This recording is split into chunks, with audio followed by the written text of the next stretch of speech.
Good evening, boys and girls. Welcome to the wonderful world of Ridge Racer Unbounded. This is going to be a fairly quick one, I hope, because this game is pissing me right off. This game is your basic everyday arcadey racer, very similar to Burnout and Flat Out, made by the same team in fact. The various modes in this game, you have a domination mode, which means you can take down the other drivers. There's something that starts with an S that's basically the same except you can't take down other drivers. A frag attack, which basically means you just wreck other drivers. A time attack, which has a load of subs in it. There's various types of time attack. And the creator mode. Let's talk about the first two, domination races and the one that starts with an S that I can't pronounce. Basically, drive the track, get round quickly, come in first. Simple as, your basic racer. Frag attack is where you drive a car and you pretty much just smash up everyone else. You get constant boost or attack power to do it. It's alright. And time attack is the mode where someone went, fuck it, let's just go crazy. Time attack mode varies. It can just be a straight race, it can be running away from the cops, or it can be just this insane setup of a racetrack with ramps everywhere. It's probably the most fun out of all the modes in the game. Okay, let's look at graphics. Graphics, pretty enough. They're smooth-ish. There's some micro-stuttering because they haven't fixed it. It's alright, it's pretty good.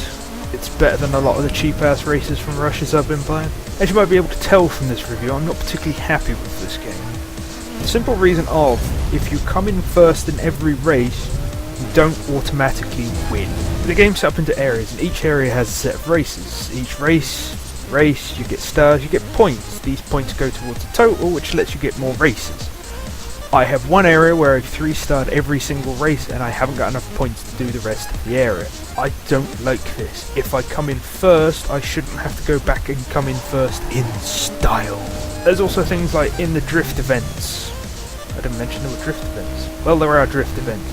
It doesn't tell you how to get a good drift score. It doesn't tell you if it's based on speed, if it's based on angle of attack.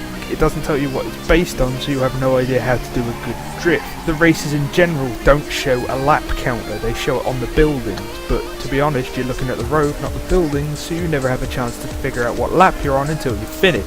This game also really penalises you for crashing and fucking up. It will set you right back from where you are. If you crash on the last lap, there is no chance you'll get back into first. With that said, let's compare this to a few of the proper good races that have been out there for the PC. And to be honest, there aren't many out. I mean, there are the semi-realistic ones like Dirt and Grid and stuff like that, but I'm more an arcade fan, so I'm going to look at the arcade races such as good old Burnout and good old Flat Out. This game doesn't feel as polished or as good as Burnout, but compared to Flat Out, the collisions are better, because in Flat Out I'd always have a problem if I tried to drive for a building, I'd hit a collision detection, my car would get flipped over, and I'd lose a race. To be honest, this game feels like Flat Out with a new coat of polish and polystyrene buildings that you can smash through on occasion. If you want a good high-speed racer with lots of boost and lots of cars, get Burnout, because it's about £2 now. To be honest, I wouldn't pick this game up now. It looked really good and I expect a lot more from it, but just the being fucked over for getting 3 stars on all races and not finishing the area, I can't stand that. I don't want to have to just keep grinding a race over and over and over again. I've redone 3 of the drift races 8 times and still haven't got enough points to complete other areas. So I really can't be arsed with this anymore. Also, I got the premium pack, meaning I got better cars, which made a lot of the races far too easy. When you're completing a race and you have 8 to 10 seconds ahead of everyone else, there's probably something up there. Ridge Racer Unbounded.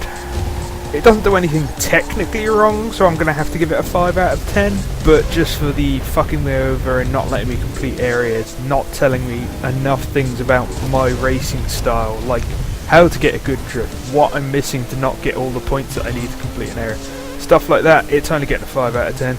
I wouldn't bother picking this up for the current price, maybe for £10–15. I'd wait a bit. So, as always, I'm Big Adam and I do crap reviews. I could have a camera snake around my intestines tomorrow. Yay!